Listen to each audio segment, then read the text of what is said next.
আবারও নতুন কমিটি গঠন, পল্লী বিদ্যুৎ বোর্ড ও সমিতির দ্বন্দ্বে সমাধানের পথে সময়ক্ষেপণ নাকি ফলপ্রসূ উদ্যোগ?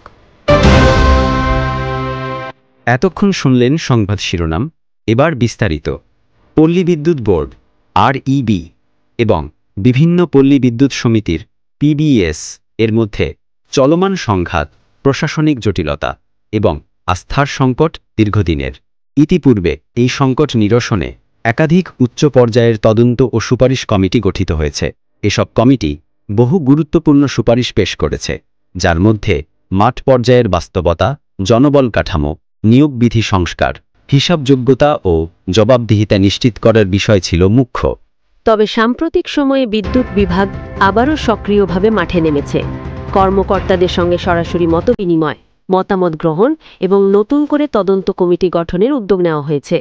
বিষয়টি সংশ্লিষ্ট মহলে নতুন করে প্রশ্নের জন্ম দিয়েছে। এই নতুন কমিটি গঠনের উদ্দেশ্য আসলে কি? 1. পূর্ববর্তী সুপারিশগুলোর বাস্তবায়ন না হওয়ার ব্যর্থতা ঢাকতে নতুন প্রচেষ্টা। 2.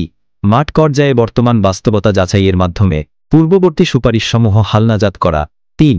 সমস্যার মূলে পৌঁছে দীর্ঘমেয়াদী কাঠামোগত সমাধান খুঁজে বের করা, নাকি আবারও সময়ক্ষেপণ করে সমস্যাকে ঝুলিয়ে রাখার কৌশল মাত্র?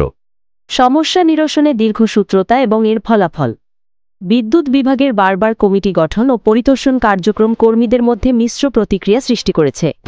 অনেকেই মনে করছেন, বারবার কমিটি করে সময় নষ্ট না করে পূর্ববর্তী সুপারিশসমূহ থেকে যৌগিক সুপারিশ নিয়ে বাস্তবায়নের দিকে এগোনো উচিত ছিল। কারণ মাঠ পর্যায়ের কর্মীদের আস্থা দিন দিন হারিয়ে যাচ্ছে। কর্মকর্তা কর্মচারীদের প্রত্যাশা, বাস্তবভিত্তিক পদক্ষেপ ও দ্রুত বাস্তবায়ন, ন্যায্যসঙ্গত বদলি, নিয়োগ ও পদোন্নতির ব্যবস্থা, স্থানীয় সমিতির স্বায়ত্তশাসন বজায় রেখে বোর্ডের সঙ্গে সমন্বিত প্রশাসনিক কাঠামো গঠন। বর্তমান পরিস্থিতিতে বিদ্যুৎ বিভাগের নতুন করে মাঠ পর্যায়ে তৎপরতা নিঃসন্দেহে কিছুটা আশার আলো দেখালেও এটি কতটা কার্যকর হবে তা নির্ভর করছে বাস্তবায়নের গতির উপর। শুধু শুনানি নয়, এখন প্রয়োজন সুপারিশ বাস্তবায়নের সুস্পষ্ট রূপরেখা।